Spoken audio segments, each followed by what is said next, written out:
bertemu kembali. Di tengah penanganan dugaan sejumlah kasus korupsi besar, Korps Pemberantasan Tindak Pidana Korupsi Polri mengumumkan 2 nama sebagai tersangka dalam tindak korupsi dan tindak pidana pencucian uang. Satu di antaranya adalah penyelenggara negara.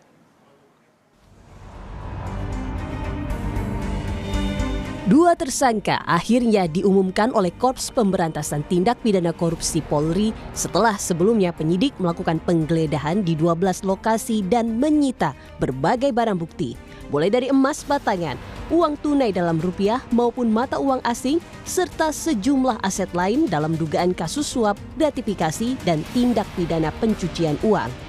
Polisi tidak memberikan nama lengkap kedua tersangka, namun hanya berinisial DA dan FA, di mana FA merupakan penyelenggara negara.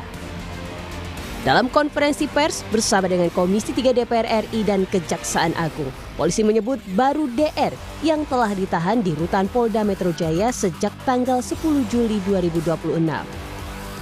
Kita telah menetapkan 2 tersangka saat ini, yaitu saudara DR yang telah diduga melakukan tindak pidana pencucian uang yang diduga berasal dari tindak pidana korupsi.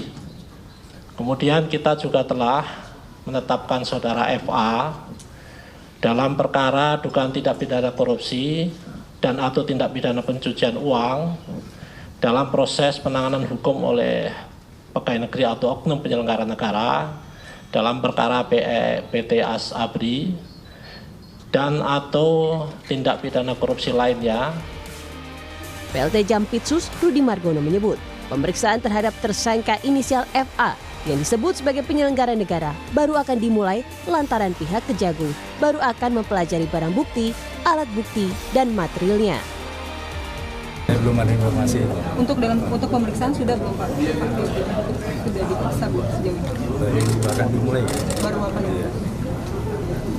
Nah, teknisnya kan baru hari ini kita terima, kita pelajari dulu, kita buka alat buktinya, barang buktinya, terkait dengan struktur materialnya bersama-sama ke Bapak. Sebelum penetapan tersangka, penyidik telah memeriksa 15 orang saksi dari berbagai lokasi yang menjadi objek penggeledahan. Penyidik memastikan konstruksi perkara telah lengkap, termasuk alat bukti untuk mencari siapa bertanggung jawab secara hukum. Sebelum penetapan 2 tersangka dalam 3 kasus korupsi besar, Kejaksaan Agung mengonfirmasi pengunduran diri Febri Adriansyah dari jabatannya sebagai Jaksa Agung Muda Tindak Pidana Khusus atau Jampitsus. Pengunduran diri tersebut resmi diterima oleh Jaksa Agung pada Sabtu dini hari. Kepala Pusat Penerangan Hukum Kejaksaan Agung Anang Supriyatna menyebut keputusan tersebut merupakan langkah strategis untuk menjaga marwah institusi di tengah proses hukum yang sedang berjalan. Anang menegaskan Kejaksaan Agung menghormati sepenuhnya keputusan Febri Adriansyah. Meski demikian, ia memastikan roda organisasi di lingkungan Jampitsus tetap berjalan normal. Penanganan perkara-perkara besar disebut tidak akan terganggu. Bapak Jaksa Agung telah menerima pengunduran diri Bapak Febri Adriansyah dari jabatannya sebagai Jaksa Agung Muda Tindak Pidana Khusus.